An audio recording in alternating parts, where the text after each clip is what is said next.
Dharanikota party office సంఘటనా స్థలాన్ని MLA Namburu Shankarrao పరిశీలించారు. పల్నాడు జిల్లా ధరణికోటలో దగ్ధమైన వైసీపీ ఆఫీస్ పరిశీలించారు. టీడీపీ అభ్యర్థి ప్రకటన రోజే దుశ్చర్యలకు పాల్పడ్డారని మండిపడ్డారు. ప్రశాంతంగా ఉన్న గ్రామాల్లో రెచ్చగొట్టే చర్యలకు పాల్పడుతున్నారని ఆగ్రహం వ్యక్తం చేశారు. ఇకపై ఇలాంటి దుశ్చర్యలు చేస్తే చూస్తూ ఊరుకోమని హెచ్చరించారు. చంద్రబాబు, లోకేష్ తమ ప్రసంగాలతో ప్రజలను ఉసుగొలుపుతున్నారని శంకర్రావు తెలిపారు. నిందితులను శిక్షించాలని కోరారు.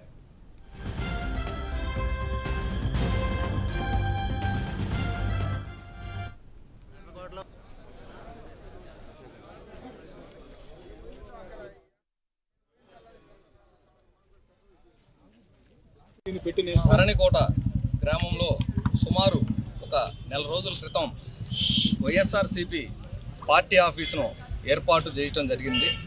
అందులో భాగంగా ఇక్కడ పార్టీ కార్యకలాపాలన్నీ జరుగుతూ ఉంటాయి. వాచ్మెన్ కూడా ఇక్కడ డైలీ రెగ్యులర్గా ఉంటా ఉంటారు.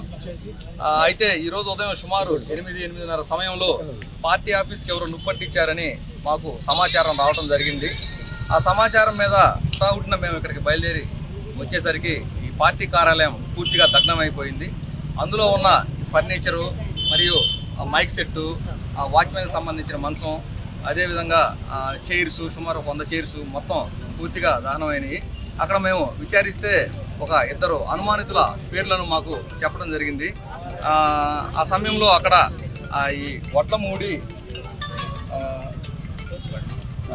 బండ్లమూడి కృష్ణ అనే అతను ఒక పేపర్ చదువుతూ ఉన్నాడు ఆఫీసులో కూర్చొని. ధరణికోట చెప్పడానికి మీరు ఎన్ని కేసులు పెట్టుకుంటే అన్ని పదవులు ఎత్తామని చెబుతున్నాడు. ఆయన పెద్ద ఆయన, 72 సంవత్సరాల పెద్ద ఆయన. ఏమన్నా సిగ్గుందా చెప్పడానికి? ఎట్లాగా నీ వయసు ఎంత? నువ్వు మాట్లాడే సభల్లో రెచ్చగొట్టేది కుర్రాలని ఇదే నువ్వు మాట్లాడేది? లోకేష్ ఏమన్నా రెడ్ బుక్లు రాసుకుంటాడంట.